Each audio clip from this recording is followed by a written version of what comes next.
கள்ளக்குறிச்சி, திருவண்ணாமலை ஆகிய மாவட்டங்களில் இன்றும் நாளையும் கள ஆய்வு மேற்கொள்ளும் முதலமைச்சர் மு.க.ஸ்டாலின் 2400 கோடி மதிப்பிலான நலத்திட்ட உதவிகளை வழங்கவுள்ளார்.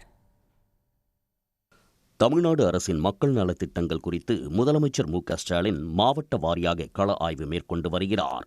அந்த வகையில் கள்ளக்குறிச்சி மாவட்டத்துக்கு இன்று செல்லும் முதலமைச்சர் ஏமப்பேரில் நிறுவப்பட்டுள்ள மறைந்த முன்னாள் முதலமைச்சர் கலைஞரின் வெண்கல சிலையை திறந்து வைக்கிறார்.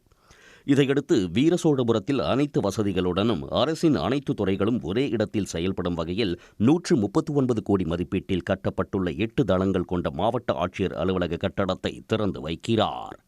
இதைத் தொடர்ந்து கலைஞரின் கனவு இல்லம் திட்டத்தின் கீழ் வீடுகள், முதல்வரின் மறுகட்டுமான திட்டத்தின் கீழ் வீடுகள், நியாய விலைக் கடைகள் என 100 கோடியே 80 லட்சம் ரூபாய் செலவில் கட்டப்பட்டுள்ள 2525 திட்டப் பணிகளை திறந்து வைக்கும் முதலமைச்சர் 81 கோடியே 59 லட்சம் ரூபாய் செலவில் கூடுதல் பள்ளி வகுப்பறை கட்டடங்களை திறந்து வைக்கிறார். இதையடுத்து பல்வேறு துறைகளுக்கான 386 கோடியே 48 லட்சம் ரூபாய் மதிப்பீட்டிலான 62 புதிய திட்டப் பணிகளுக்கு முதலமைச்சர் அடிக்கல் நாட்டுகிறார். கள்ளக்குறிச்சி மாவட்டத்தில் அரசின் பல்வேறு துறைகளின் கீழ் 2,16,056 பயனாளிகளுக்கு 1,045 கோடி ரூபாய் மதிப்பிலான நலத்திட்ட உதவிகளை முதலமைச்சர் வழங்குகிறார்.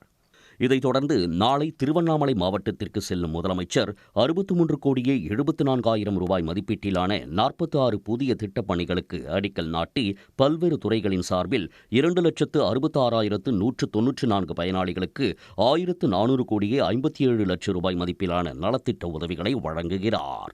உடனுக்குடன் செய்திகளை தெரிந்து கொள்ள சன் நியூஸ் பெல் ஐகானை கிளிக் பண்ணுங்க.